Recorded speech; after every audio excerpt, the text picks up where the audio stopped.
I'm the chair and I'm going to take minutes. That's okay for the record. Ralph? Here. Jennifer? Here. Todd? Here. Heidi? Here. Aaron? Here. Brian? I'm here. Brian's online and David? Here. That is all of the members of the commission present. The agenda for this evening, we have 7 items listed. The first are the chair's update and the Montgomery County Planning Commission staff update. The second item of business is the approval of the minutes from the March 2nd meeting. The third item of business is a presentation by the Montgomery County Planning staff on the results of the February 2026 open house that we had at Borough Hall about development and zoning in Narberth and the results from a public online survey that was posted. The fourth item on the agenda is discussion of zoning recodification and the proposal to make a recommendation to Borough Council.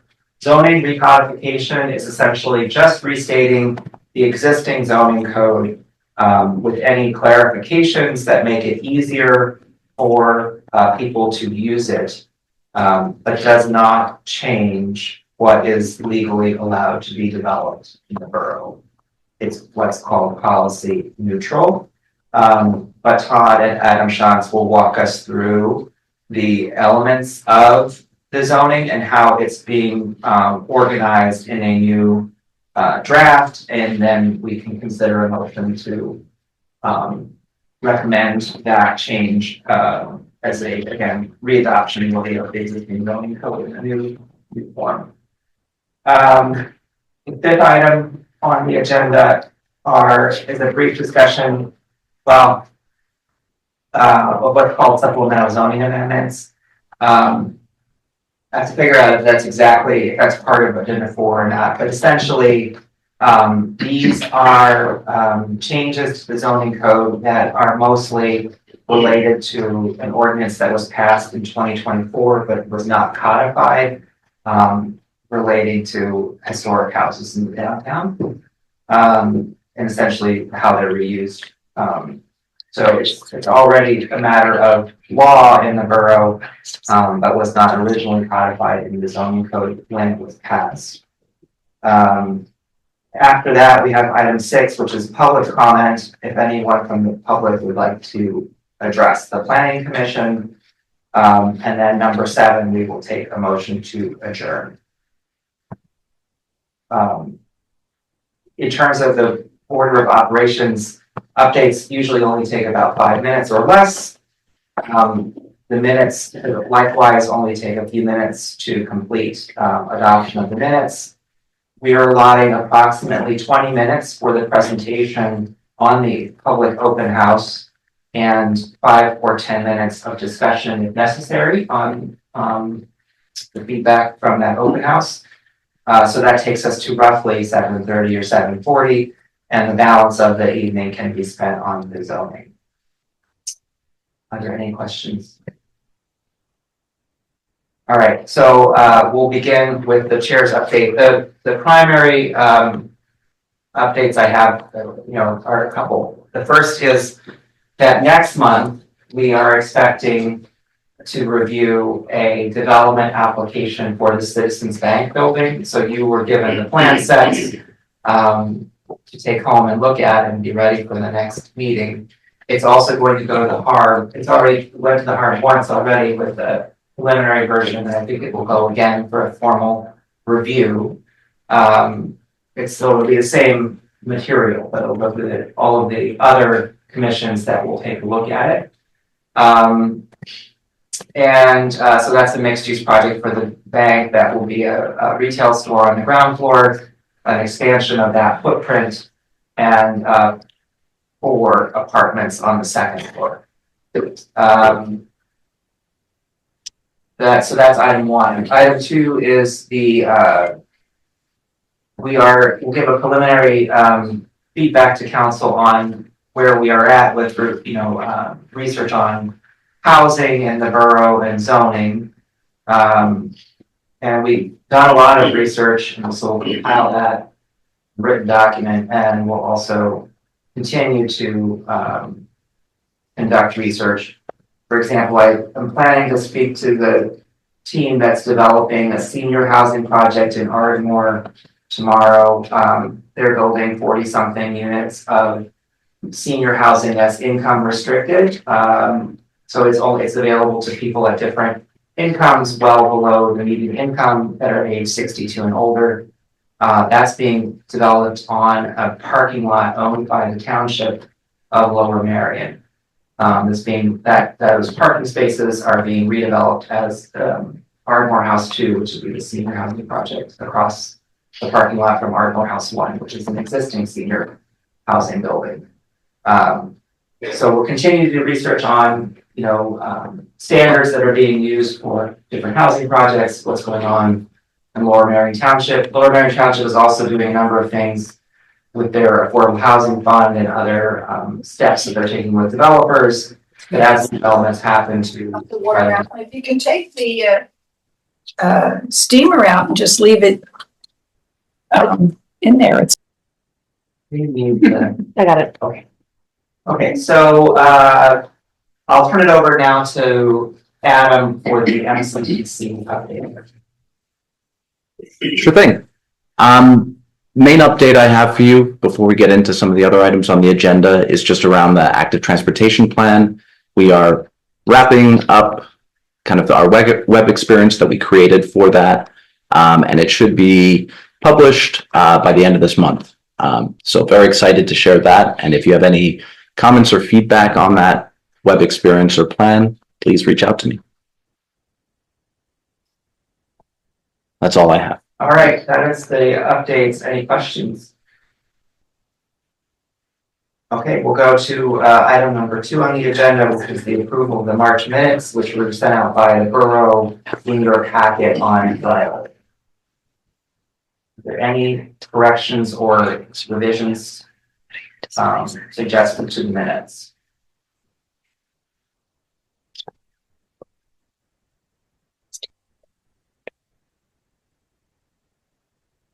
If there are no changes to the minutes, you can entertain a motion and a second to approve the minutes. Motions. Second. Jennifer motions and Ralph seconds to approve the minutes. All those in favor of approving the March minutes, please say aye. Aye. Any opposed? Any abstentions? Motion is unanimous to approve the March minutes. Chair, may I ask a question? Not about substance of the minutes, but I noticed that the minutes are linked to another file. Commission reviewed recommendations of past discussions, which can be summarized here. Are those then like posted or incorporated into the posted note?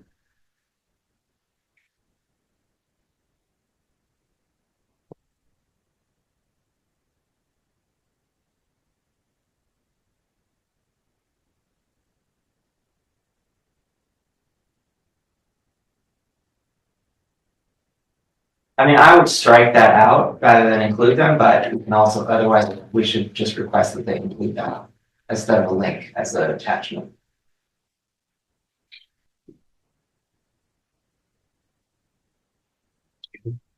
What do you think?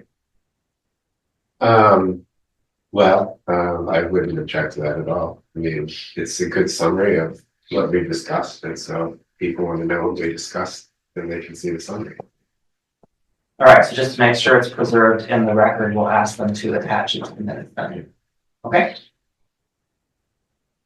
All right, thanks for pointing that out, because that way the links might go away if they take down the file. So that's the minutes. Third item of business is the presentation on the open house that was conducted in February. Great. I am just sharing my screen on Zoom.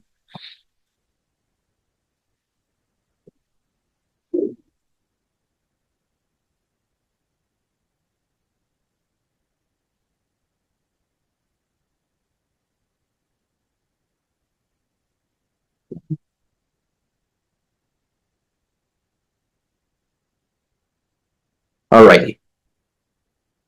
Yes, so we've done a lot of outreach with residents in a couple of different formats.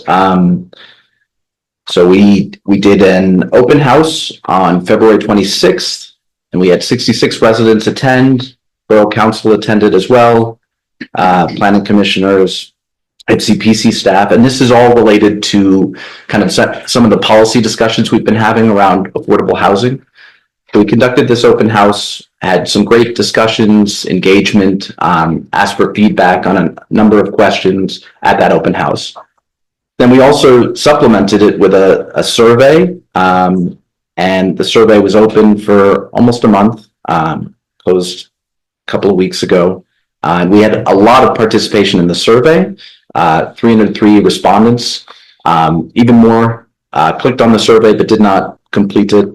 And the majority, if not all, were Narberth residents. We did have a couple of people kind of sneak through, but then I shut it down to anyone that wasn't a Narberth resident. And we especially had a big influx of responses once there was an article in the Inquirer about some of these affordable housing discussions that we've been having. So there was a big influx of people that participated as a result of that. So I'm pleased with the amount of engagement that the community has had around this issue, and happy to share some of the results.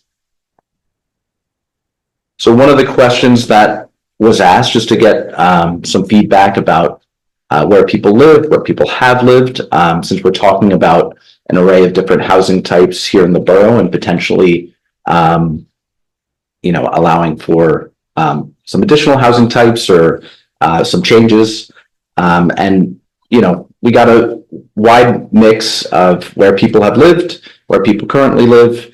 Obviously, single family detached is majority of where people have lived in the past, but definitely twin houses, which are definitely a part of the borough, probably about 20% of units in the borough, apartment buildings as well. People have lived, about 36% have lived in those, 25% in townhomes, 8% in mixed use, 5% in cottages. So just to give an idea of where people in the borough have lived, currently live. Then from there, we asked which housing types do you want to see more of in Narberth? So you'll see kind of at the open house, we did a poster board where you could indicate both. With a red sticker, you could indicate which housing types you've lived in, and a blue sticker, what you'd like to see more of in the borough. And at the open house, not everybody participated in this particular exercise, but you could see that, apartment buildings and mixed use buildings and townhomes, people were interested in seeing more of that in the borough, a number of people. But then if you look at the survey, if you look at the survey, it was much more varied in what people want to see more of. So 43% said single family detached homes, 26%, the next highest was cottages. Some folks said none, 28%. So that there were some folks that just want to keep the borough the same, not wanting to see any development or growth. Townhomes, 25%, twin houses, 30%, multifamily houses, 21%, mixed use buildings, 21%, apartment buildings, 18%. So you can see there's kind of a mix of ideas, and you could select more than one of these housing types, but just wanted to give you a sense of what people want to see more of in Narberth or nothing. Another exercise that we did, and this was definitely interactive at the open house, is we asked, which zoning district should encourage more growth. Now, growth here could be residential, could be commercial. This was somewhat of a general question. But at the open house, it was very targeted, really around districts that we've been talking about. So you can see in the picture, the 5B district along Montgomery Avenue. That's where many people wanted to see some type of growth. And then in the downtown area, that purple area, downtown, you can see that people wanted to see growth there. as well as in the green area, slightly fewer in the 4A district around downtown. Now, the survey was a little bit more kind of stark. You can really see Montgomery Avenue, 44% of respondents wanted to see growth along that corridor. Now, that currently is a mixed-use corridor, but many of the commercial uses, have had kind of varying levels of success. Then downtown, 43% of folks wanted to see some growth. 37% did say none. So there is certainly a large contingent of the borough that is not interested in seeing that type of growth. And then the other districts really didn't see more than 20%. So from here, we really wanted to take a look at the policy changes that we've been discussing at the Planning Commission. So we wanted to get feedback on some of the proposed zoning changes that we've been discussing.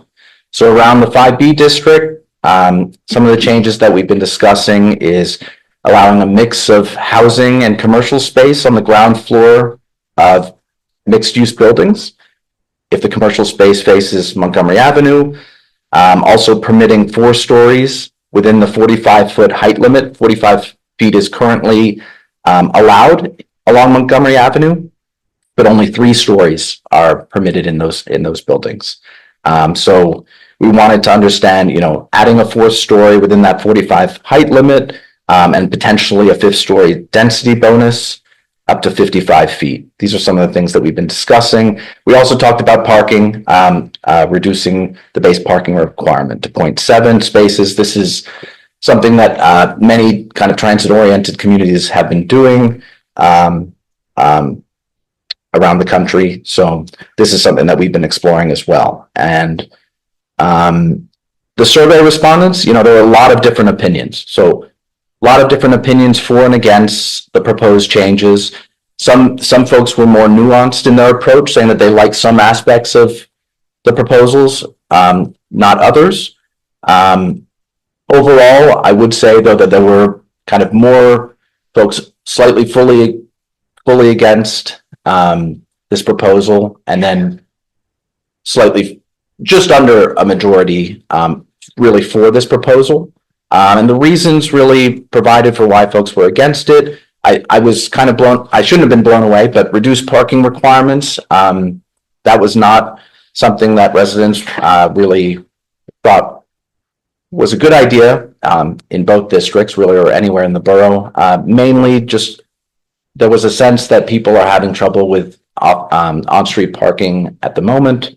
So that was really the kind of like the common theme that kept coming up was parking. Don't don't reduce the parking requirements. The height bonus was another thing that fewer people had an issue with this proposal. Perceived increase in traffic, those were some of the responses that I saw. But a response that I really highlighted that I just wanted to share, someone said, a business owner said that they love it. It's an underdeveloped area that has the potential to provide more housing and an improved landscape that would support and encourage small businesses on both sides of 19072. My business has benefited greatly from the new units on Meeting House. So referring to the development that was just put in place at Meeting House in Montgomery. And they said, the panic and disapproval from area residents turned out to be an overreaction to fear when it comes to that development. So I thought that was a noteworthy response to capture here, just because it was a business owner saying that their business has actually benefited from it, development along Montgomery Avenue on mixed-use project. But on the flip side, there was some mention of SEPTA's lack of reliability, making the parking a non-starter. Really would need more, in this person's opinion, would need more frequent transit to really make it a place where there would be more walking, less use of cars, and where that reduced parking requirement would make sense. Now, I do have kind of hot off the press, not that somewhat related. I was talking to SEPTA today, and they, how they're doing their bus revolution. That they don't plan to take away the 44 from Narberth or anything like that. It will remain going through Narberth peak hours. So that's just something that I wanted to share with folks. Now, looking at the changes to 4A, we had talked about allowing apartments by right here at the Planning Commission over the last few months, allowing row houses or townhomes, cottages by right in this district. Again, this is the Collar District around downtown in the green. Allowing housing types to contain at least 2 housing units, as well as an ADU or accessory dwelling unit. And then we had talked about a density bonus for that affordable housing piece of 10% of the housing units being reserved for households earning 80% or less of county AMI. So there being a 4th floor density bonus, that's something that we've been discussing. But again, reducing that parking requirement to 0.7, with the idea being a lot of people would be using SEPTA that would be in apartments, probably a lot of younger people, maybe not without families in an apartment unit. So they would be using SEPTA more and probably not be using cars as much.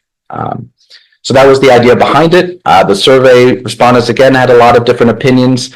I would say there was a little bit less support for this proposal in the survey results. Same reasons. I saw a lot of recycled reasons throughout the survey based on reduced parking requirements, height bonuses, and the perceived increase in traffic. But there was some support, especially there was a lot of support, I would say, for allowing townhomes and cottages. So I did see that come up quite a bit. And I will be putting together kind of a formal memo to council on these survey findings. But I wanted to brief the commission on, what we saw with the survey as well as the open house. The open house, so I didn't have those results here. The open house was relatively similar. I would say just slightly more people against the proposals, because in the open house we kind of lumped the feedback together. But there were a lot of feedback on both sides. But overall, slightly more negative feedback. But I appreciate the engagement of the borough, the residents, and it definitely gives, I think Planning Commission Council a lot to think about. And I welcome any questions that you may have. Any questions for Adam on the survey or the open house summary? Did you say this is going to be available online? So I'm going to be submitting a memo to council by the end of this week. Yeah.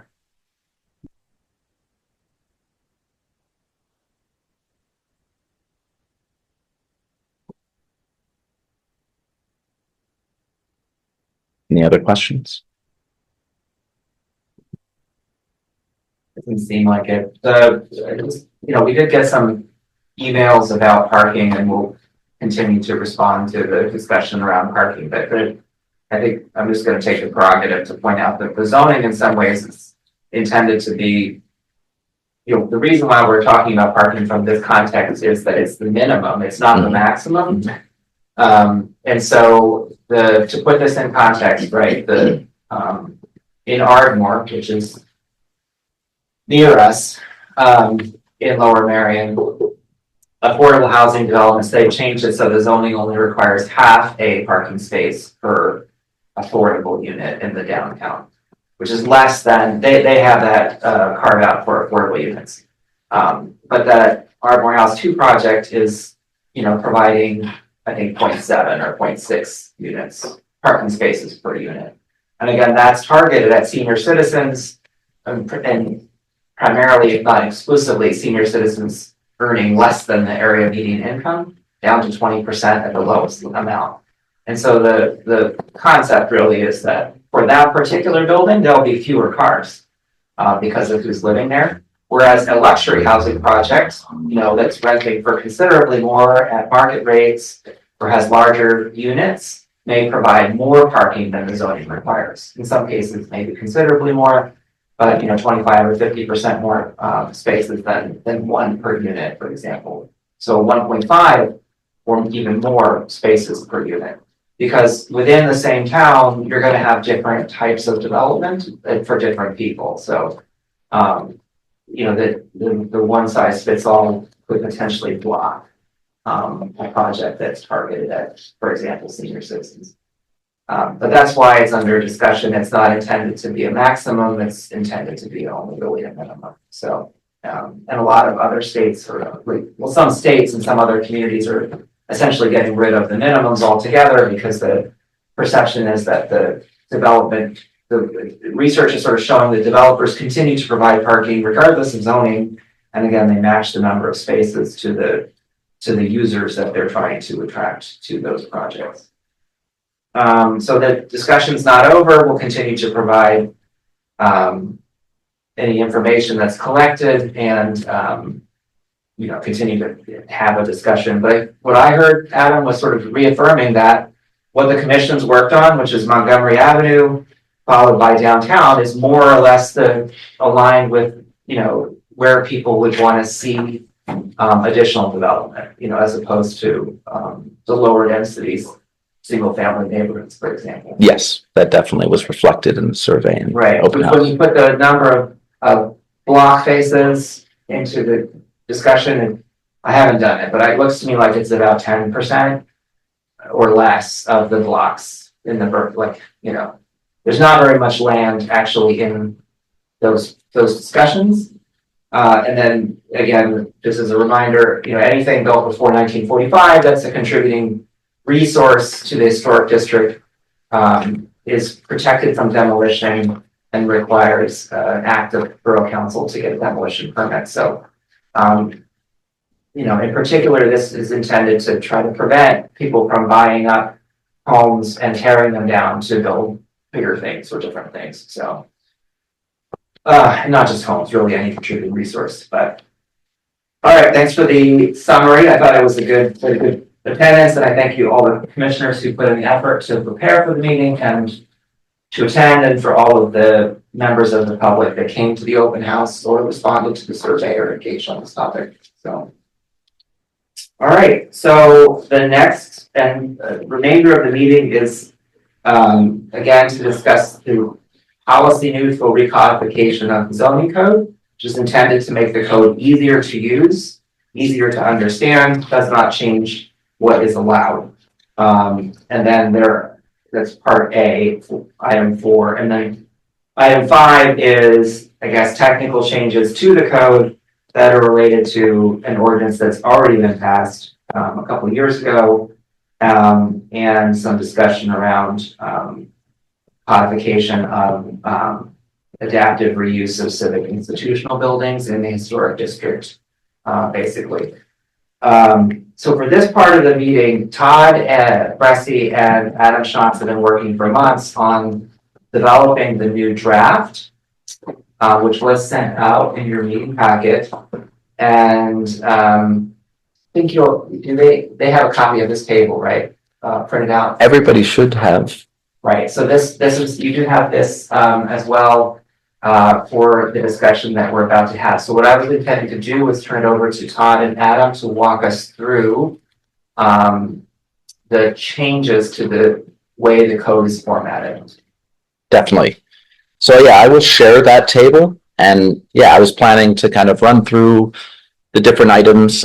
Those were kind of the most key policy neutral changes, get your feedback, any questions, and then I open it up for anybody to raise anything that they saw, flagged, anything that we discussed or not. And then Todd, I think it would be great if for the supplemental zoning changes, you went through that. And you can also obviously chime in whenever. Yeah, but anyways.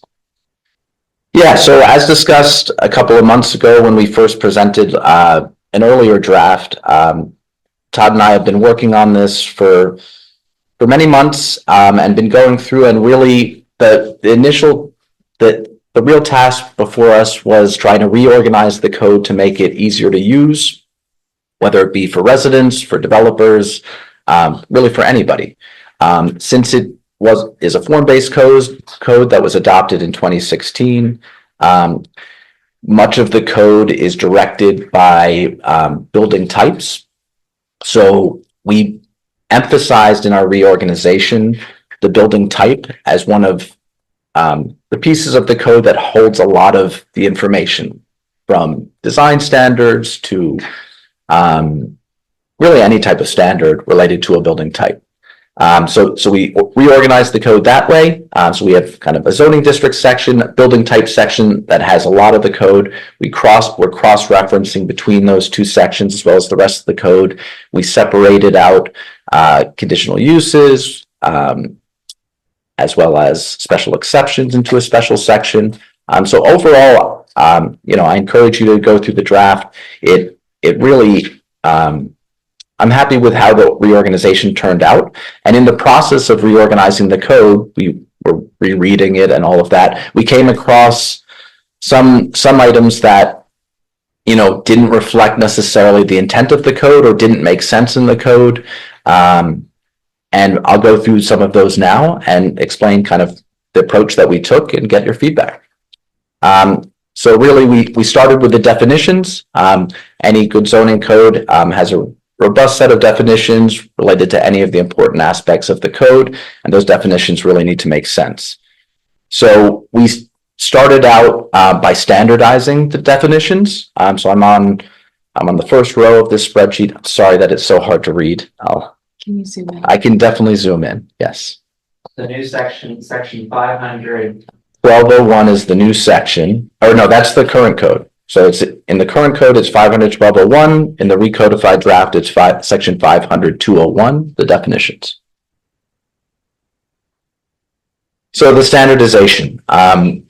There are uses, use types, building types, frontage types, and sign types that have kind of inconsistent formats in the existing code. We wanted to make it clear when you're reading a definition, what that definition represents. So, for example, we put in a use for any of the uses, a building type, a frontage type at the beginning of the definition, just to identify it and make that clear what we were referring to.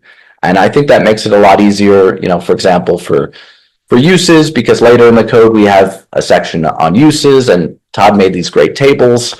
And so it just makes it clear what we're referring to and what each definition represents. So that was a very minor change that we made, but I just wanted to call attention to it.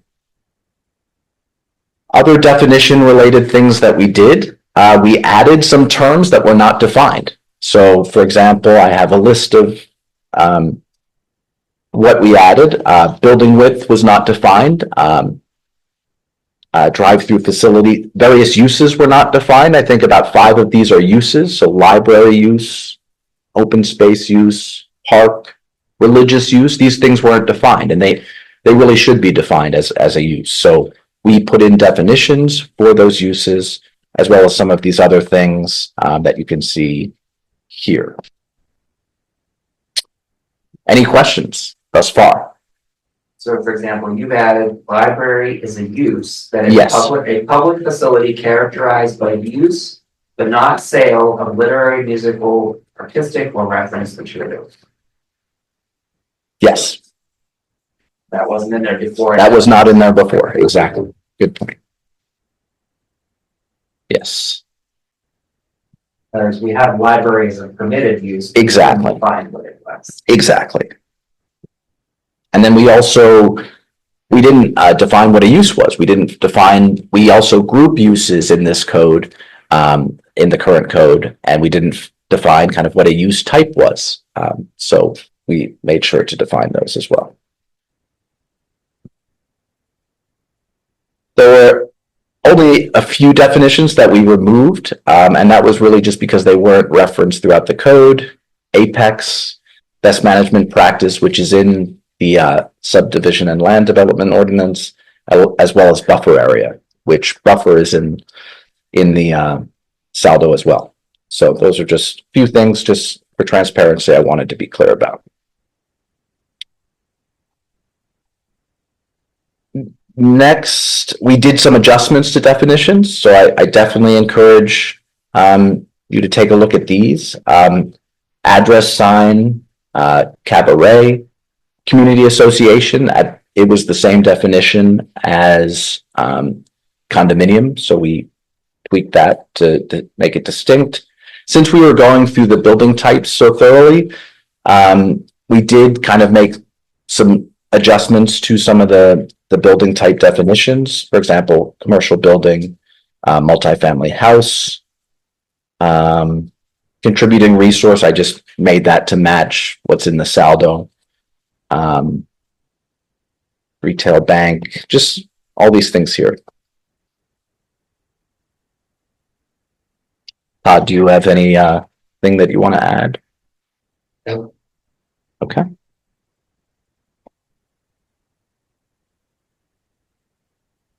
And we have asked Narberth's solicitor to review some of these changes with a particular focus on ones that, uses that could be regulated, or, cabaret, for example, and also for mobile home park. Just want to be clear on those.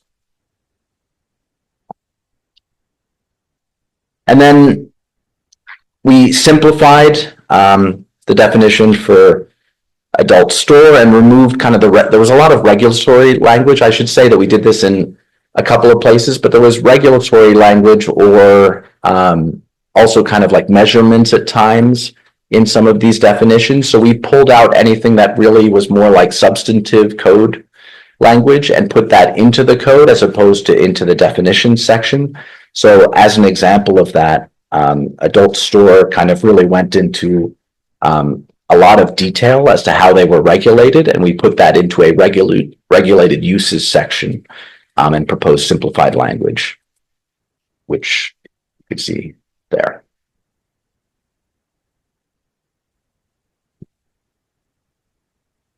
Next, zoning districts kind of come next. So in the 3A zoning district, the current description of the 3A zoning district is incorrect. It states that detached houses are the only building type permitted. So we updated that cottages and twins are also permitted as historic district info. Sorry. For the 3A zoning district. Okay. This was, so in the current code, there are descriptions of each zoning district, and those descriptions weren't completely accurate necessarily. So we just made sure that they were accurate with what the code was actually stating. In other words, if it's permitted by the table or by the. Exactly. Putting it in the description. Exactly. We're not changing anything about the code. No.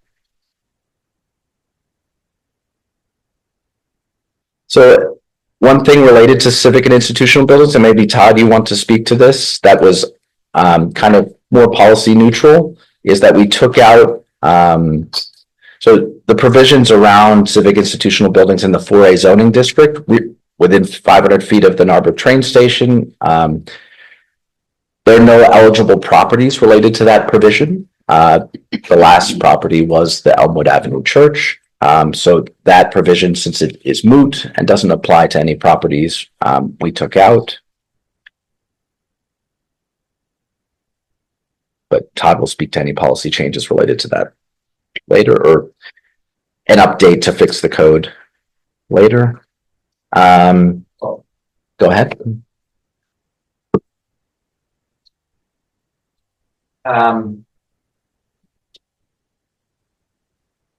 What happens if the church in 4A ceases to be a church? There are still provisions that allow the conversion of the church software in 4A to be converted. Those were just special provisions. The church is near the transit station.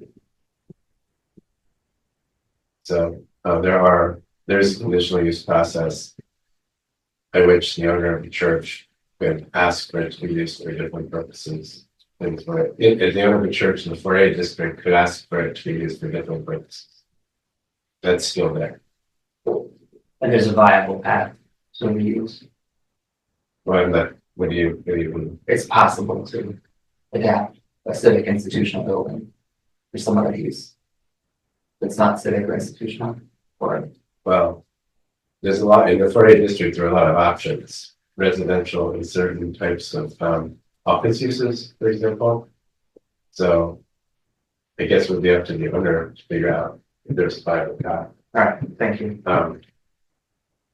If it were felt there needed to be different paths, that would be more of a policy question. Then we have to evaluate separately. The reason I bring it up is that it's as drafted, as you said, it was applicable to buildings within 500 feet, and the only civic institutional building you're saying that was within 500 feet has already been demolished. Right. Mhm. But there's another provision which says any civic institutional building in the 4A district can also seek permission to be converted to another use through a conditional use process. And it's a slightly different process, but it's in there.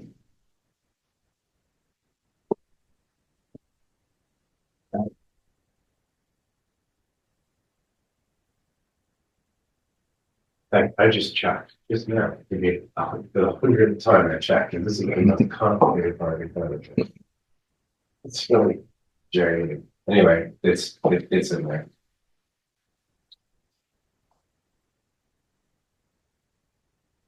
Why did we need something special then for the 500 feet?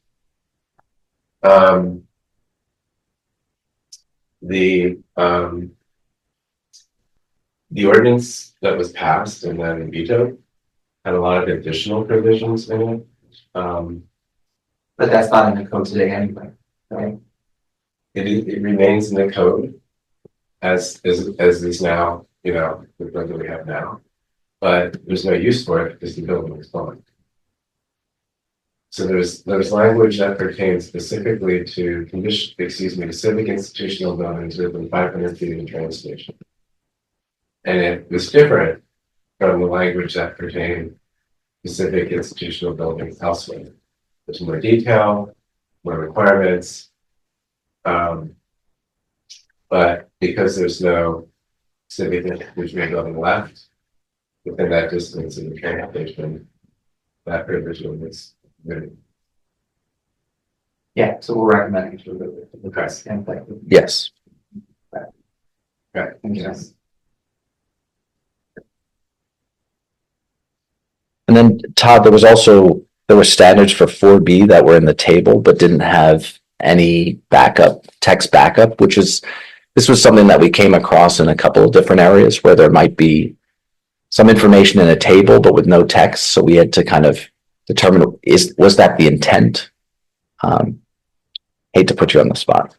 Sorry, I'm still the last question. Yeah. Oh, So, sure. yeah. So it's related to civic institutional buildings in 4B.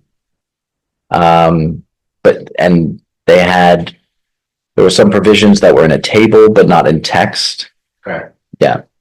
I'm forgetting which provisions they were though. Current code tables say that certain uses or civic institutional buildings can be built in the 4B district. That can be built, but can be I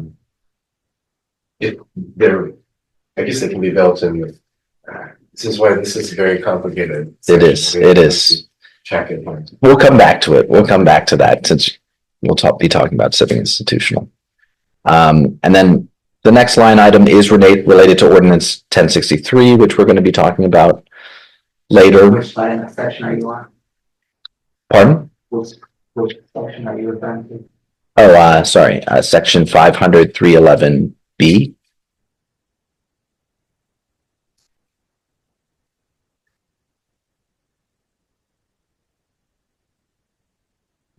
Yes. So this actually, ordinance 1063, right, Todd, that wasn't adopted. That's what we're going to be talking about. 1063. Now, the ordinance was, unless I'm misunderstanding. Okay. Ordinance 1063 is the one that was adopted. This is the 2024 ordinance. Okay. Yes, it was adopted, but not codified. Yeah. Yeah, that's what I It mean. is codified now in the draft. That was Okay, so I was It's incorrect. been incorporated into the text in the new version. Yes, It was that's already my mistake. So here's the thing about the churches in Florida, they're institutional buildings in Florida. The table in the current use section of the code, conditional uses says that a civic institutional building can be built through conditional use and can be used for religious uses in the 4B district. However, there's no language in the code which enables that. So every time, like in the chart, there's a conditional use listed, there's a provision in the code that says, by conditional use, you can do this, and here are the requirements, here are the things you have to meet, here's the process, right? So the table says you can do it, but there's nothing in the code that explains how you can do it. So that is a problem. Yes, Yes. We know. yes. Every other conditional use that is in these tables Has in our current text, code yeah. has related text that explains that conditional use. Okay, so related to 1063, that was adopted but not codified. This was pretty minor thing, but it had incorrectly permitted marijuana dispensaries in a multifamily house building type in the 5A zoning district. So we wanted to undo that and only permit marijuana dispensaries in 5B.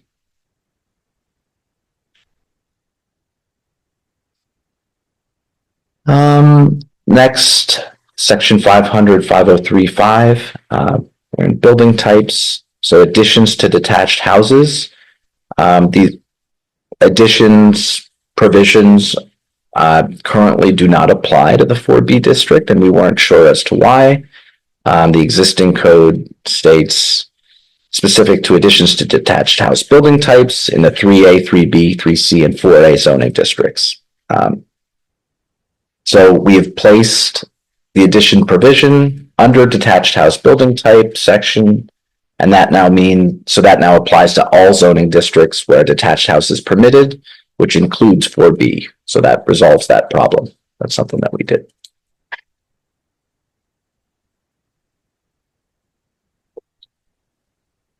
Another thing, so this is related to twin houses in the 3A district.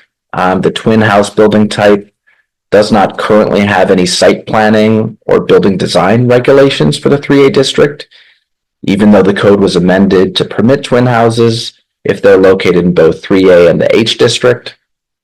So we added those planning and building design regulations for twin houses in the 3A district. And then for multifamily houses, they're currently described as, in the current code, as a type of detached house. This is problematic since that's a different building type. Also in the current code, a house with 2 units could be both a multifamily house and a detached house because they're both defined. So detached house is defined as having 1 to 2 units, and a multifamily house is defined as having 2 to 5 units. So we updated the description of a multifamily house to describe it as a variant of a detached house type, and also adjusted the number of units that are permitted in a multifamily house to 3 to 5, so as not to be confused with a detached house that may contain 1 to 2 units.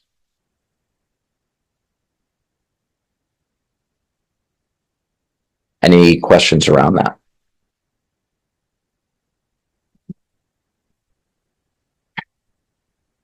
Next, for multifamily houses, so existing multifamily houses were grandfathered into the 5A district by ordinance 1063, and that does not permit new multifamily houses.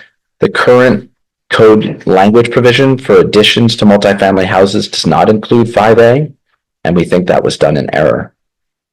So we included the addition provision specific to multifamily houses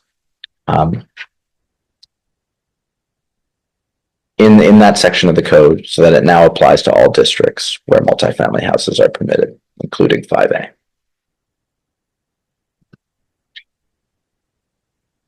Now these are around standards for first floor minimum height in an apartment building in the 5B district. Sorry, I'm on line 14, but section 500, 507, C11. My printout only goes to 506, section 506. I don't have the rest of the table. In front of me, Your one. no. Well, I can see the tree. Yeah, Sure. online if you want. This was handed out today, but it doesn't have Oh, the remainder of the table, I don't think, so. Here. I have the email that was sent, is that just your personal print of it? It's the person, the attachment has it in it. the person. Yeah. All right. I got it. You know what? Anyway, maybe that.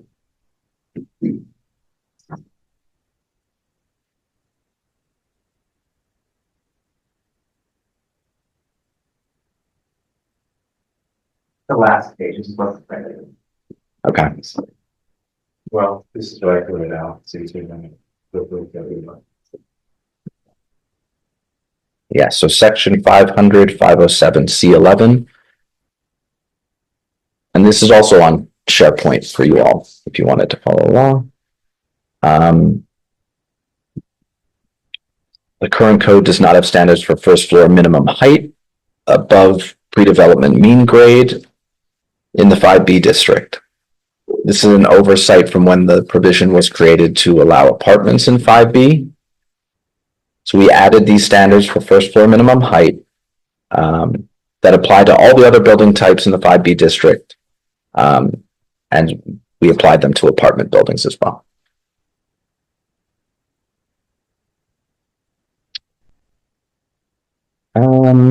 So now this was not in the current code, but a commercial building doesn't have site planning and building design regulations, such as permitted minimum lot size. I'm sorry, before we go on, so just Sure. that last item, Yes, what is the practical effect of this change? Like, what is the standard for the first floor minimum? Right, what's it above grade? Do you know what that standard is? Because you're saying it was. yeah, Right? yeah, it wasn't. I'll have to look it up. Unless Todd, you know. It's in off the that top of your section, head. you're saying 507C. Yes, 11. yes, Well, you can continue, I just wanted to. I heard Adam is that it has to be a grade with the sidewalk. yes. That's to prevent private buildings from having stoops and things like that. So they can do it. I mean, that's just the general, right? Things like apartments and mixed use buildings. Well, the reason it's not in there is that 5B does not permit apartment buildings by right, except it was an ordinance passed to allow them on properties with historic Yeah, building. New condition. And that's probably why Okay. probably right. it Why? wasn't aligned, but I think there's a difference between the entrance and the first floor limit. So I want to see what the language says, but because the intent with 5B is that it's commercial. So- Yeah.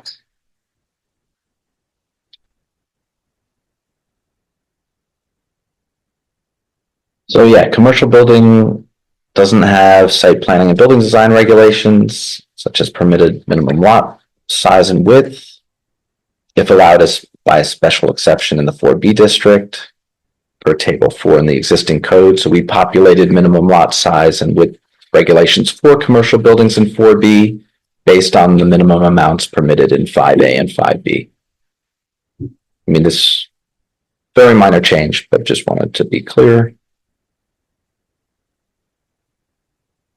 And there were a couple things that I think, Todd, you wanted to outline specifically in the code, just to be clear on things like the primary frontage line shall be parallel to the street, for example.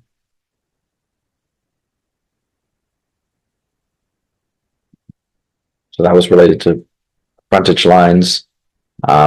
Another thing that was added that was that accessory buildings are permitted in all zoning districts, just to be completely clear. And that more than one accessory building may be permitted on a single lot, subject to the other provisions of this section. So that was for accessory buildings.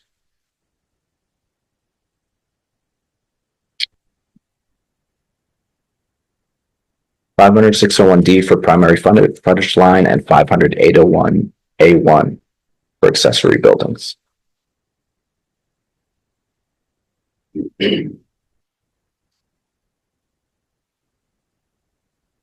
Any question? Okay. And then final thing that I was just calling your attention to was setback requirements for additions or alterations. The language was removed from the code by ordinance 1063. So we removed that from the code.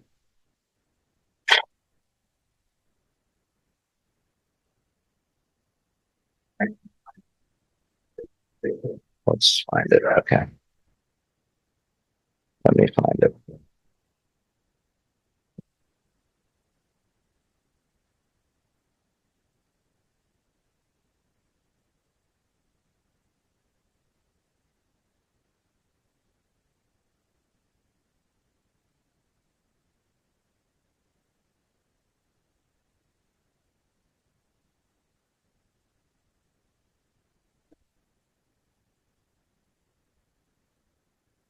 Okay, yeah, so 500, 600, that's additional standards for building types and building design. If we just go down to D, sorry.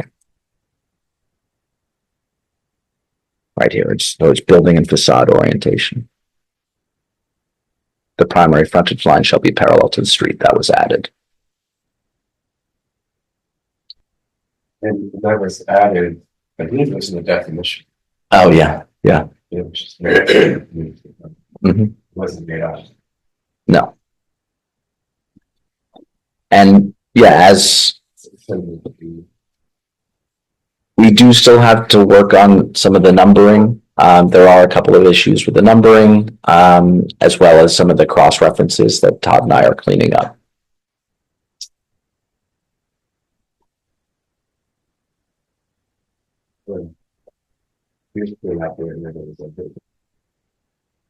Yeah, no, I understand. It's, I think the way the numbering prints word file is.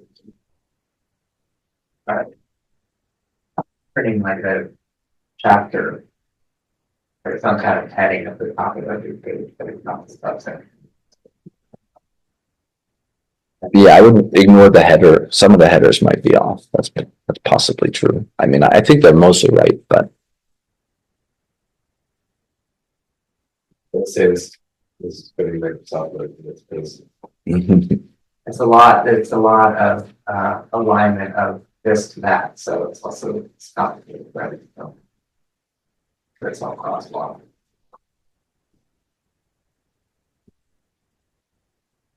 So was there any feedback? I know that planning commissioners have been reviewing this for the last week or two and beyond. Was there any feedback that you had as you went through, or? We still want to have Maggie review it as well as Kevin, maybe put the new land development application through this new code.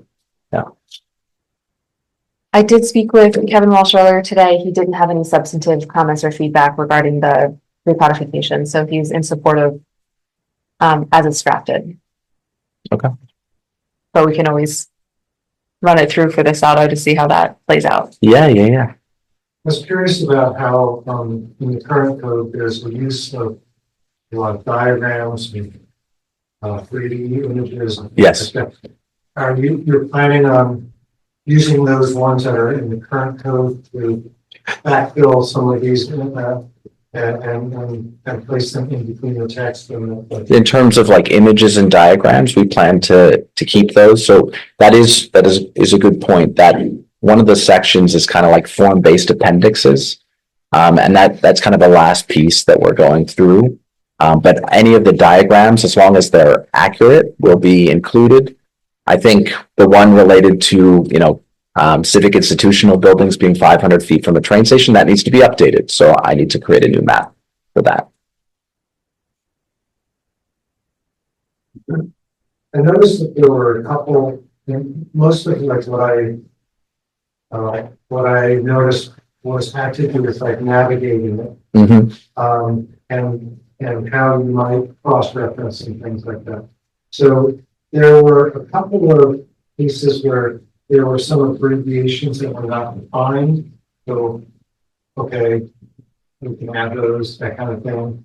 And then there's places where there are abbreviations defined on one table, but then, many pages down where those abbreviations are used again, they're not described there. So let's just say you went to that second table, you wouldn't know what those abbreviations mean unless they were repeated. So these are all, again, more formatting oriented, so that if a user was trying to negotiate their way through it, they wouldn't be frustrated by just going to one section and not being familiar with the whole body of the report. So there's certain instances where that. I can Get your big red truck, we can mock up your copy and we'll fix it. Yeah, I don't think I would go with Page. I saw these things on, but that's probably the most useful way for me to do it for you is to just circle the things. Whichever. I'll be happy to do The that. thing about page numbers is oddly, Adam and I have noticed sometimes our computers paginate the document differently. You get the same thing, but it's not the same thing. It's kind of weird. So that's why I think like just taking a good old fashioned layout and Oh, I'm a big fan of you can't mistake that. that kind of, yes. We're living on the right thing. But there are other again, formatting things based on how it gets printed and used when it's in its final form. So like if you're looking at a table and you go from page to page, but the headings remain at the top of the table, and you go to the next page. You go to the next page in this printout, you don't see the headings, so you have to go back to the previous page and know what that column is. Those are all simple formatting things, right? Yeah, but those are things that really just have to be done there. When it's all compiled, right?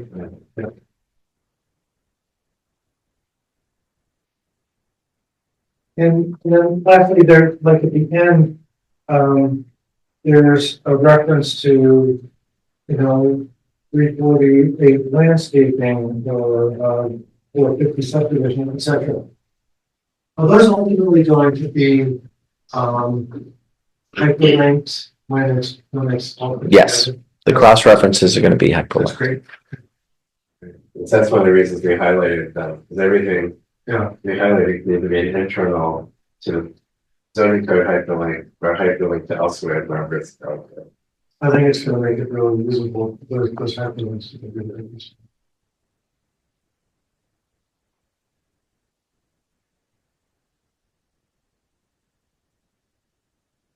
Any other feedback?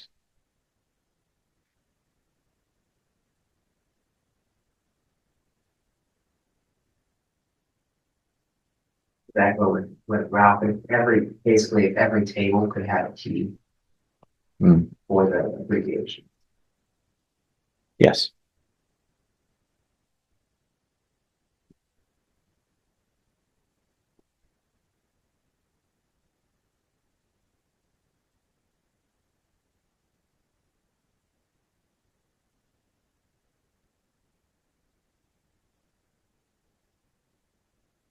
All right, so we walked through, again, the table of where the edits were made and what they were. So it's mostly things like And yeah, any other edits are probably smaller in nature and they're included throughout the document in these comment boxes. the comment boxes show where the links to their comments. Yeah. Comments in the version you have are generally explanatory comments. Like this is changed because Mhm. it's to help you compare this to the previous code. There's also comments in there that flag things that we feel the solicitor ought to review. If anyone picks this up, we've also, as much as possible, putting cross references to the old code where we got stuff from, so you can check. You might be curious, but I do know that, so never was that. You could go back to the old code, but those will all be removed. Mhm. Let's just right now to help people that are reading it right now.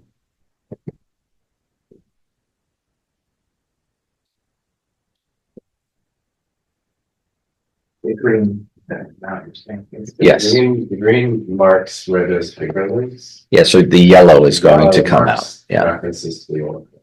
Should be ultimately running. Most of the hyperlinks are internal. But if you take you to other sections of the code.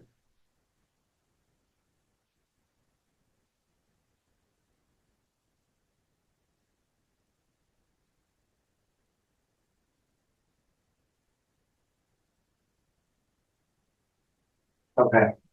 So. Are we looking to recommend this draft to council at this point?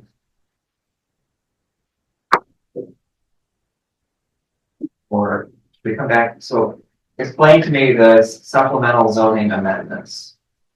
Those are in this draft already? At 5 or no? Yeah. I think So 1063 is, is but incorporated. civic institutional buildings, any changes were not incorporated in this draft. We have a separate memo on that. And yeah, I think it would be great, Todd, if you could walk everyone through that. Well, let's close this first. Yeah, of course. Because this is a standalone. Yes. Piece of business, right?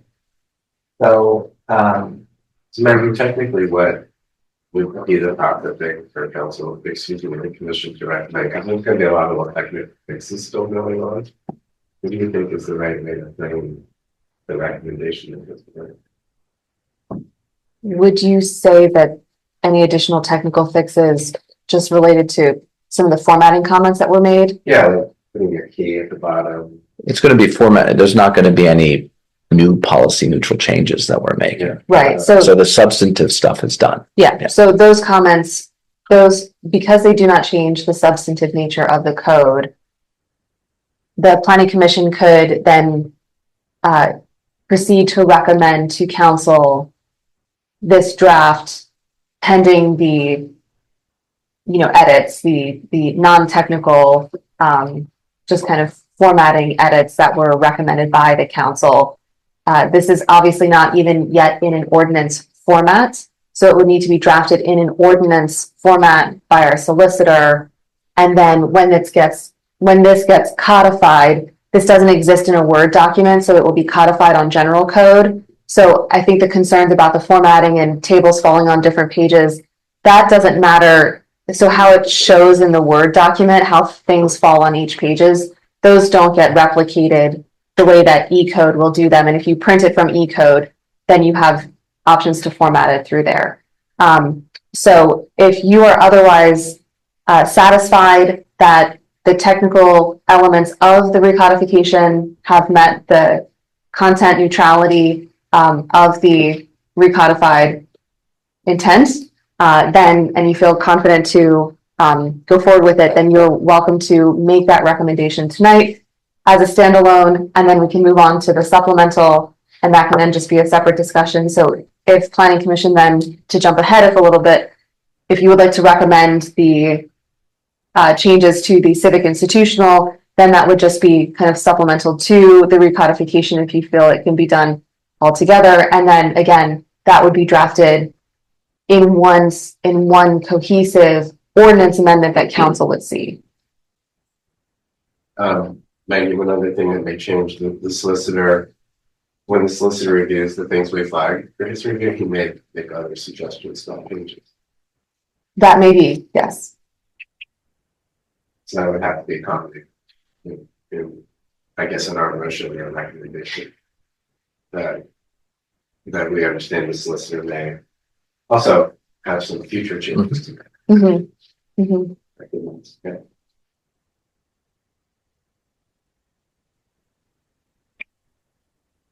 All right, so are you looking for us to make some kind of motion on this, like make an actual resolution on this?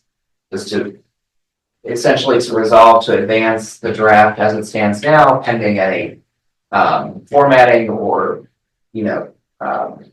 basically formatting edits, and also subject to any, legal review by the solicitor for edits that, but otherwise that we would recommend this new format for the zoning code. That sounds like an excellent motion if somebody would like to make that. I will make that motion. All right, you want to state the motion, clearly for the Ooh. commission?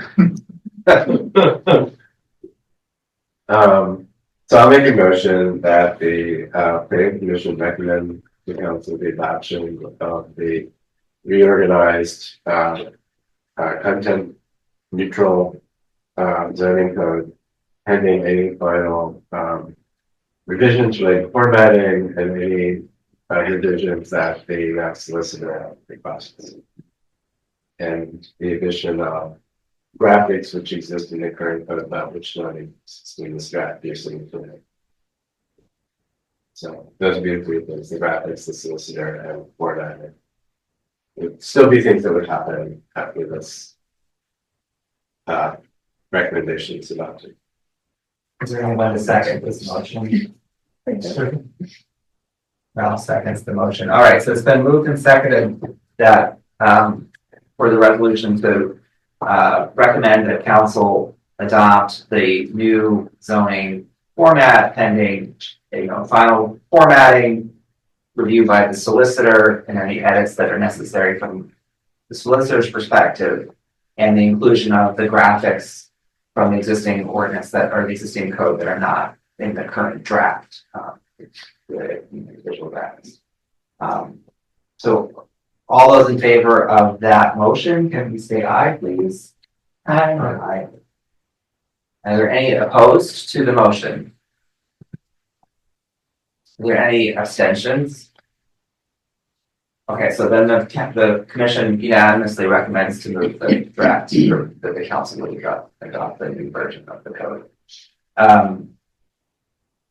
And then that is the policy neutral zoning code.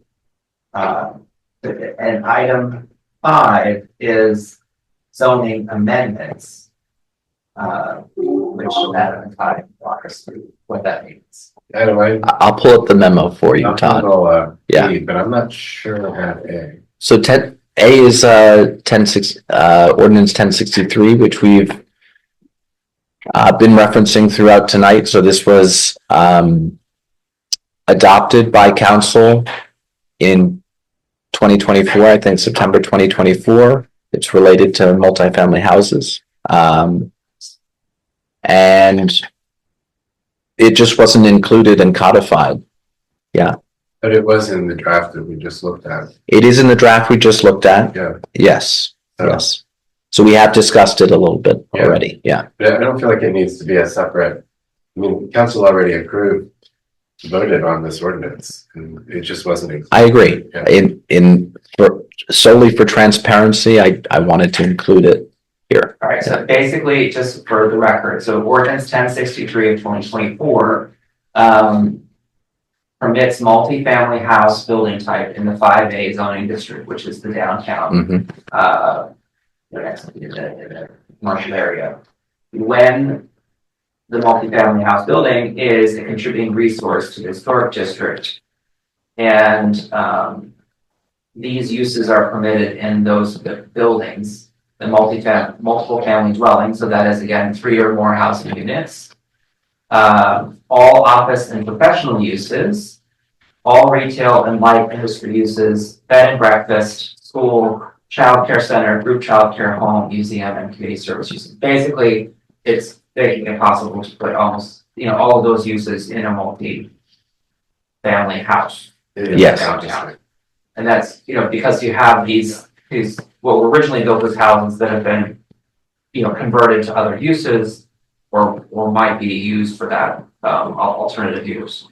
And it also, that ordinance struck language in the code that's been deleted from the draft. So, which is that additions to structures where a portion of the structure is located in setback areas shall create no additional building coverage in setback areas, except in cases where the addition or alteration is authorized as an encroachment in this chapter. So that's removed, and that basically just has to do with additions on those multifamily houses. Mhm. So that is already in the draft that we're sending to council because it was already enacted. Okay. Adam, I'm sorry, Sorry, may I just make a brief correction? So ordinance 1063, the one that we're referencing, was adopted in February of 2024. Okay. Then it was adopted, duly advertised, the hearing was adopted. It was not codified. And then there was an error. The next ordinance that was adopted in September 2024 was also named ordinance 1063. So I just want to make that clear that the original 1063 is what we're referring to from February.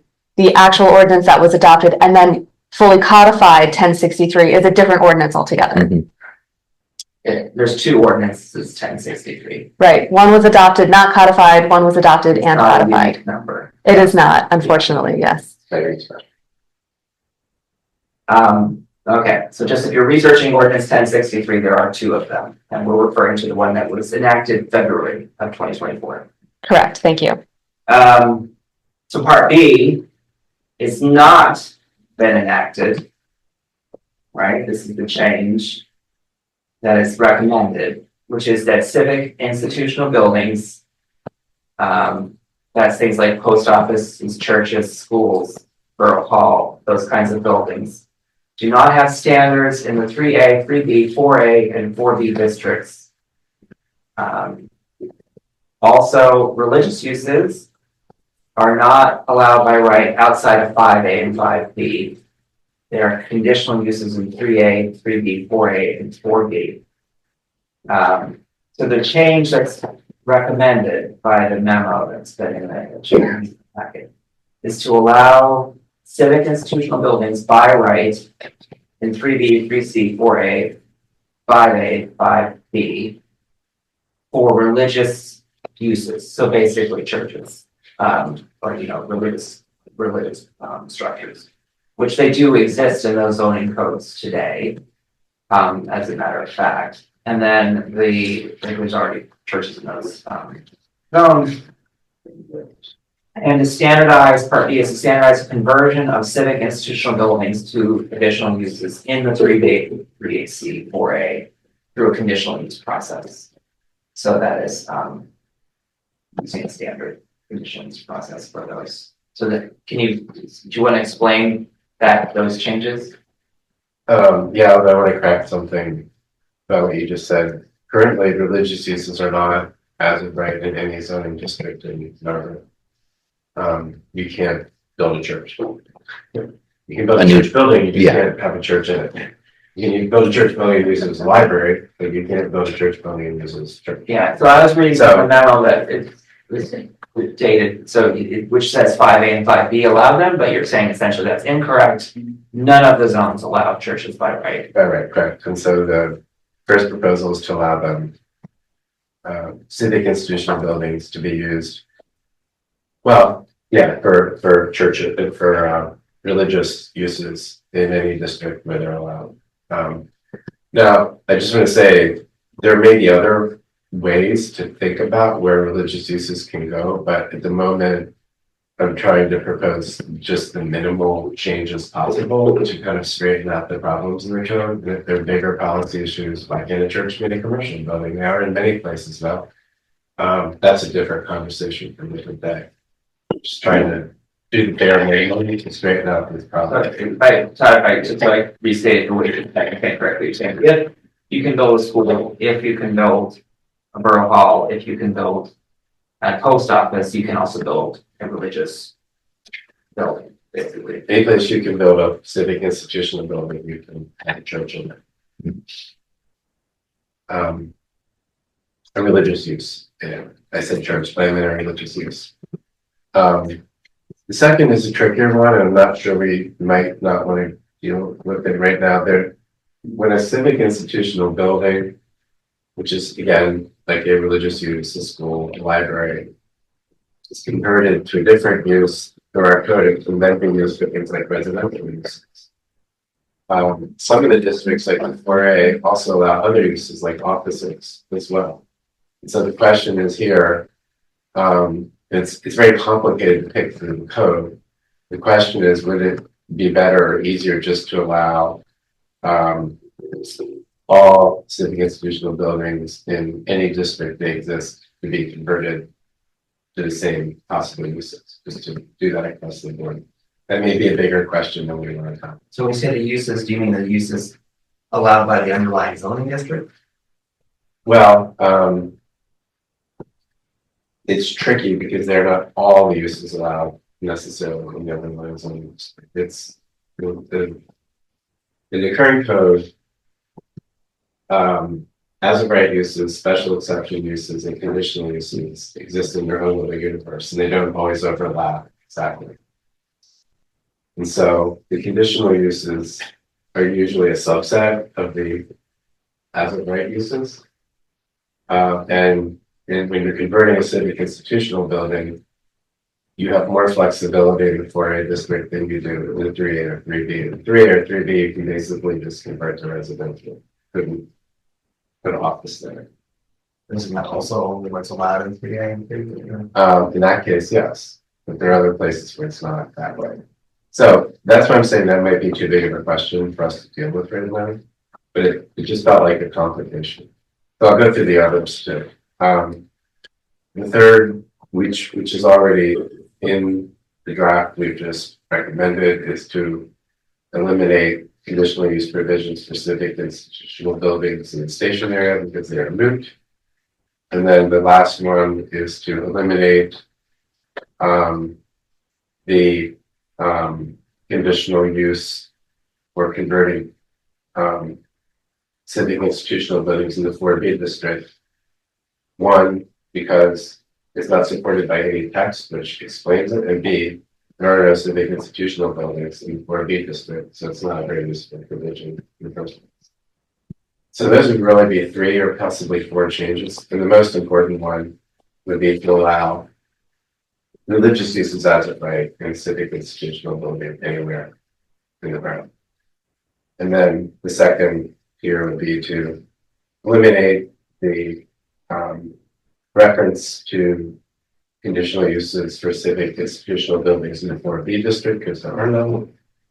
And there's no text to support it. And then the one that might be borderline is to standardize the uses to which civic institutional buildings can be converted across all zoning districts. It may be more of a less than a minimal policy. But I thought at least the religious uses and the 4B should be discussed separately from the overall recodification. They didn't seem to be de minimis issues.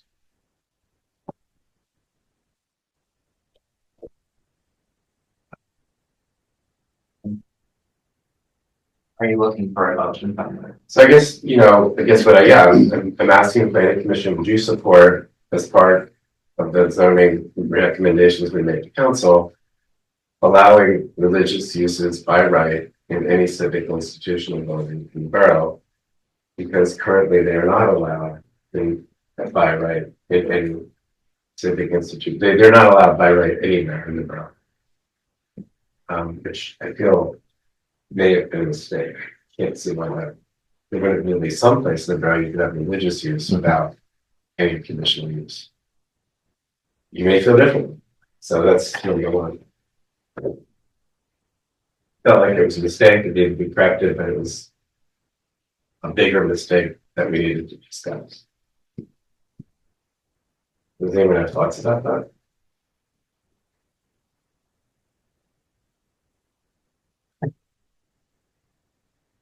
I mean, what would be the downside? I mean, I guess what's the purpose of the conditional use is to allow it to be seen for review without just getting a building permit. Well, against religious uses are currently not allowed anywhere by right. And I think they are only allowed by conditional use in the 3B, 3C, 4A, and 4B district. And there's actually no language supporting that in the code either, to be honest with you. The reason for it, you may say, You may not say, but you may say that a religious use may have a significant impact on a neighborhood because of the traffic it generates. And therefore, council may only want to approve of religious use through a process where it can, have extra standards and conditions to do that. You may say that. Um,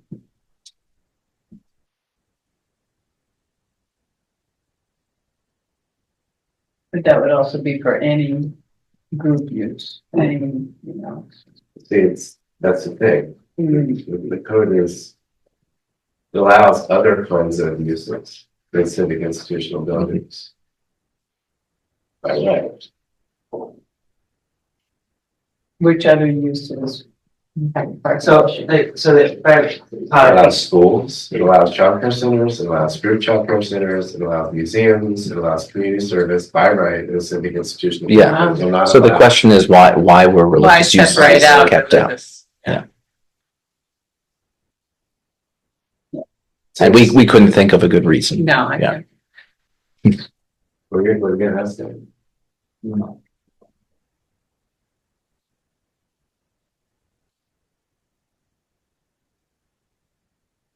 That's in the 5A and Well, 5B. right, so I think the document that was sent out says that in 3B, 3C, and 4A, which are sort of increasing residential density from the lowest to the intermediate.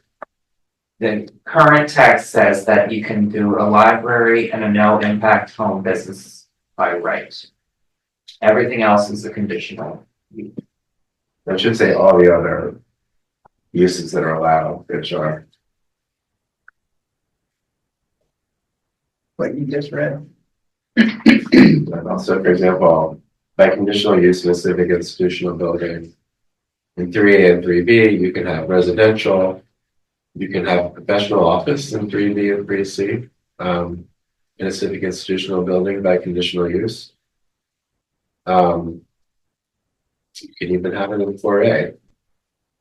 You can have a temporary market, you can have a studio, you can have a bed and breakfast, you can have a school, a childcare center, group childcare home. So by conditional use in the 3B and 3C district. So, but I guess what you were putting In a before civic institutional building. the commission is a recommendation that runs like this. That, based on your reading of the code extensively for this process, that a potential proposal is to allow religious uses by right. I'm just reading this in 3B, 3C, 4A, 5A, and 5B, which is essentially everything. Mhm. Which So- is district Except for or 4B. somewhere we have them in 5A and 5B. Right? But they would be allowed by right essentially anywhere in the borough. And that existing Not 3A, that's a big area. 3B, sorry, doesn't, not 3A, so 3B, 3C, 4A, 5A, and 5B. Right. 3B, 3C, 4A, 5A, and 5B. And that existing civic institutional buildings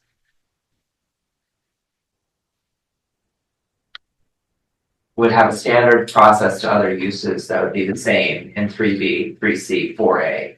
Right. It's a conditional use. And that's really the change that you are proposing Right. And then eliminating the reference for 4B because there are, for conversions, because there are no civic institutional buildings in the 4B. Yeah, although it doesn't have any effect anyway, because there aren't any to convert, so.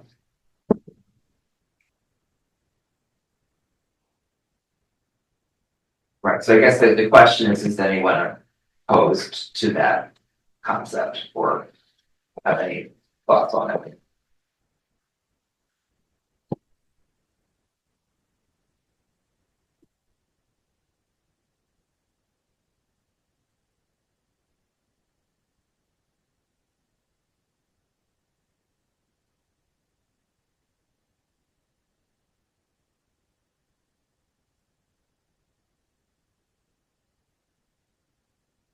Aaron, any objections? No, I mean, I don't think, I mean, just federal law, like, I don't think we can really restrict religious uses, so I mean, I think you have to allow it It's just versus conditional use. versus going through a conditional. use. Right, So don't I mean, so it's not restricting it, it's just allowing another look before Right. it's automatically provided.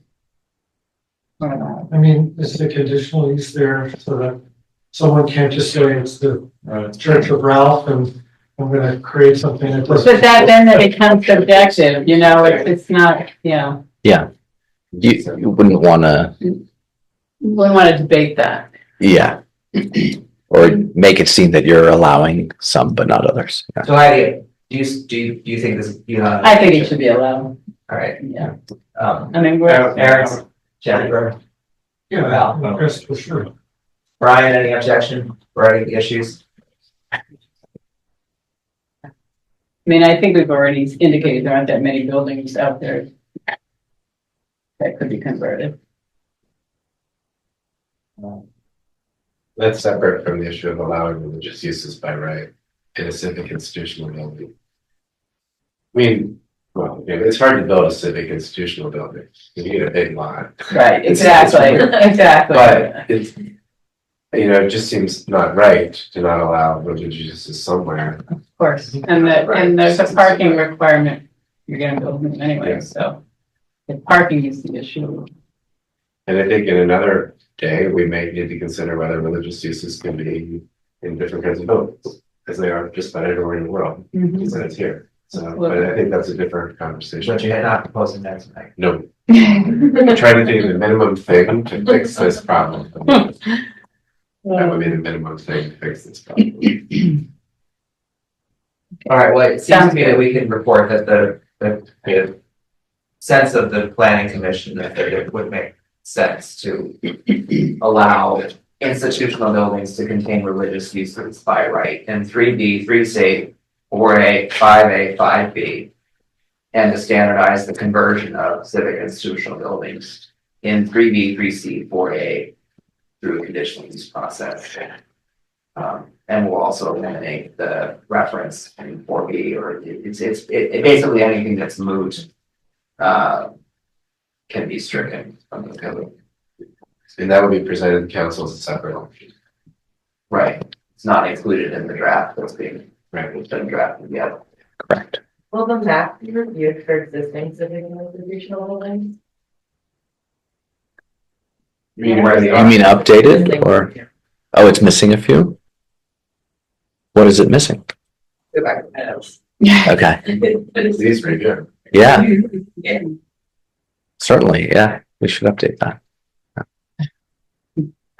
So one of the things I want to like flag for everyone who's listening is one of the real complications in the code is that, traditional zoning code generally has districts, and so uses are related to districts, areas. And so that's,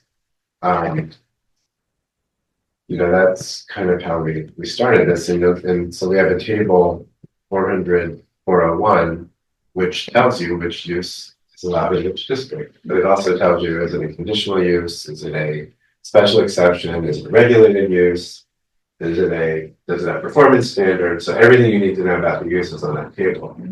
Problem is, just because a use is allowed in a district doesn't mean it's allowed in every building type. We also have building types. You can't put certain things in attached houses, but you can put them in commercial buildings, whatever. So we have those rules, and there was no way to get that all on one table. So that's when we created, that late in the game, we created a table 400-302. And that's where you really see what uses are allowed in what building types and in what districts. So this is a brand new table that it consolidates a lot of things that are in the code, but aren't in one place right now. So if you want to see, this table clearly says religious uses are allowed in civic institutional buildings by conditional use in certain districts. You can see that. What table? So there's a table now which makes this like fourth dimensional situation look clear in the code. I think that's a big innovation in this reclassification.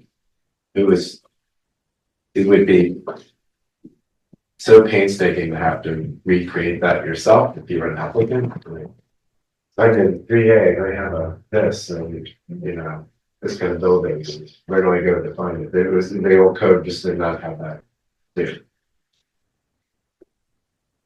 Okay, and then, so those are really, I guess, that is really the one thing I guess we would want to send along to council as an additional zoning change to consider in addition to the.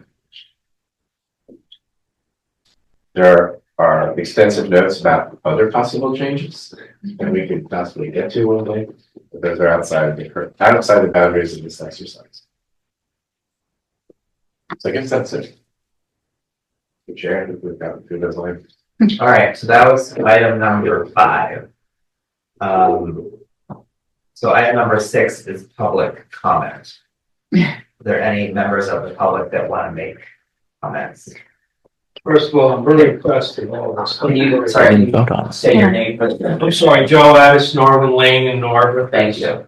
I know most of you. I've got to meet him at the last big public meeting. If I may make one suggestion for you, respectfully, Sure. can you post the list of your survey questions? The only reason I bring this up, some idiot put it on Facebook, and you had one person from Santa Barbara, California, another one from Phoenix, Arizona, and another one from Boulder, Colorado. Participated and made a big joke of it where it was a serious survey. So I didn't see folks from there in the survey results. Yeah, But yeah. they're using, what do you call them, clones or ghosts or whatever it is. They thought it was a big joke. No Okay. disrespect. Yeah, no, sure. Just bring it to your So attention. yeah, no, that's helpful. So what we did was I have it right here. We basically asked if you were a resident of the borough, and if you said no, you couldn't go forward. Obviously, if they said yes, yeah. But I did try to weed out as I was going through. I saw, a couple of duplicate responses. I did see people referencing, on occasion, this was like only less than 5 people saying that they weren't from the borough. So I removed that from my review of the responses. Right. But yeah, I mean, part of it was that it was posted in the Inquirer. I was not aware that that was going to happen, but as soon as that happened, I kind of shut it down. But maybe a Yeah, couple I think people it got was through. just helped for clarity a lot, like Fred's pointed out at a couple of the meetings. People are misinformed, and I agree. I've said that myself. Sure, To me, this is very informative, great. and I'm glad I came to sit. On an abbreviated visit, though, I have a grandchild waiting at home for a bubble bath. But the other thing too is for your religious use, I don't know whether this applies to your temporary usage or not. Our Zion Temple, when it was being built, actually had all their services in the basement of the old St. Margaret's School. And when they had a pipe broke that caused an electrical fire, the borough of Narberth that had just acquired the old school building let them have services there till it was rectified and fixed. So I kind of agree with you. It's a gray area, but it's a nice area to be a good neighbor. What school would be yeah, it's interesting. And then the only reason is they let them use the auditorium at the old school, and then it worked out well. Yeah. And everybody pitched in. They all set chairs up and all, and then everybody put them away when they were done. So it's a very amicable situation for everybody. And it solved the rabbi's problem of where to have service too. I didn't know that bit of Narberth history. Yeah, but thank you very much, everybody. Good night. Have a good evening. Yeah, bye now. Any other members of the public that would like to make comments? Online? Yeah, we have. Oops. So Carol Marie Scanlon. Hi, it's Carol Marie Scanlon at Sabine Avenue. I have a couple questions. I guess along the line with what Joe was saying is where will all these comments be available to be reviewed from the survey? And where will the comments and the comments from the open house be so we can see them?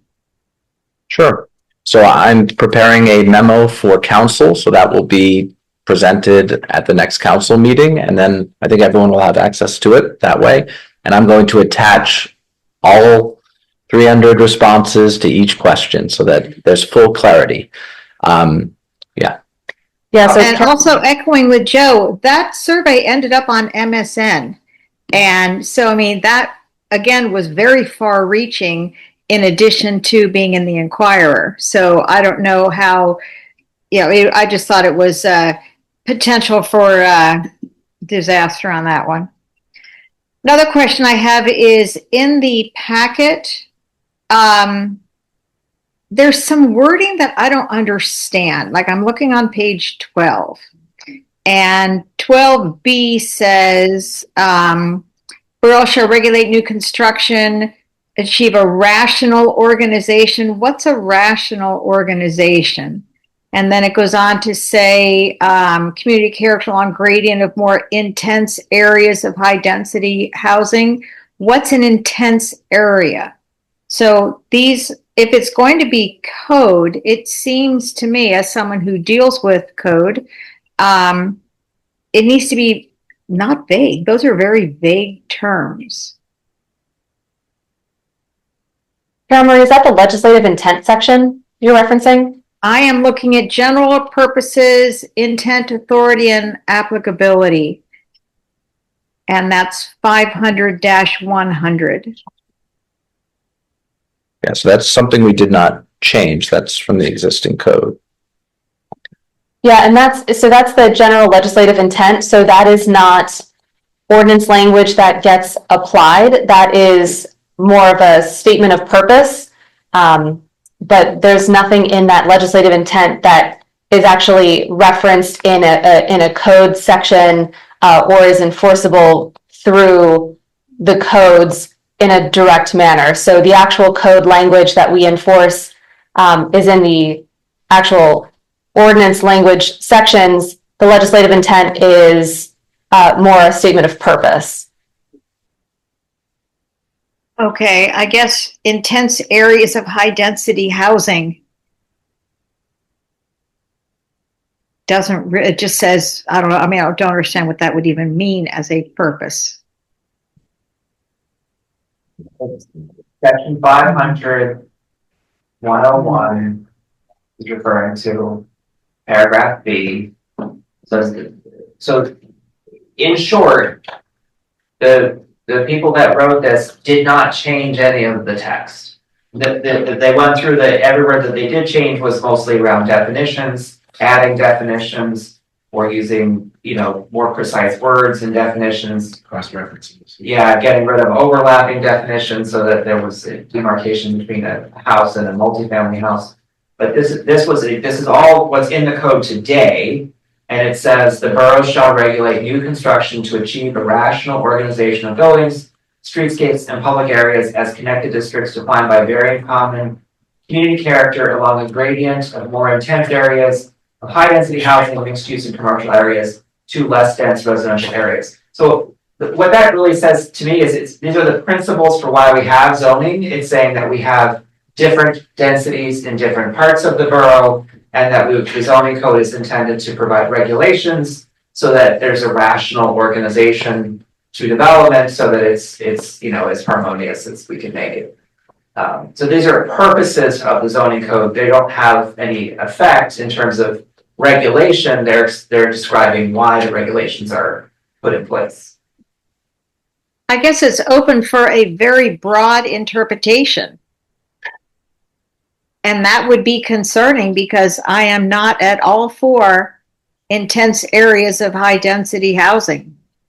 And as the surveys, and something else with the survey that was put out, the commenter said that most people were against one of the things, but the only comment they had was someone who was for it. So that doesn't seem to really represent, as someone who would be reading it off the street, the views of the public, of Narberth public. Do you have, okay, I mean, we could continue to talk about that, but do you have any other comments you wanted to make? No? Yeah, what Adam read was, I think referring to, for example, Yeah. Breck's redevelopment, right? So they're saying that a business owner on Montgomery Avenue says more housing has resulted in more trade at my business, right? And that they expect that that type of development will be supportive to the businesses on Montgomery Avenue. So he was providing it an example of feedback from the survey. And if I understand correctly, you're saying every comment that was submitted will be We're published. going to include all of that information. Yeah, that particular comment was selected because there's been kind of a debate as to whether,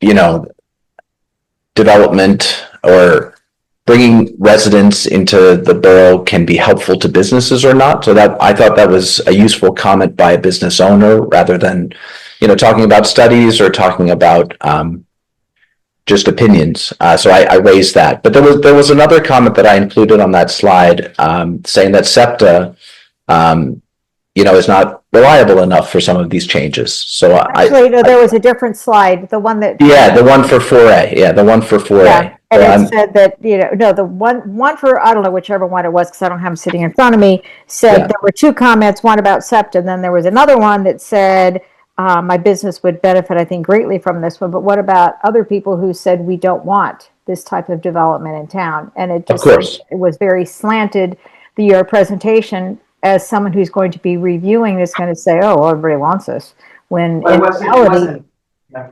well, in reality, all said that, you know, more people did not want this type of development.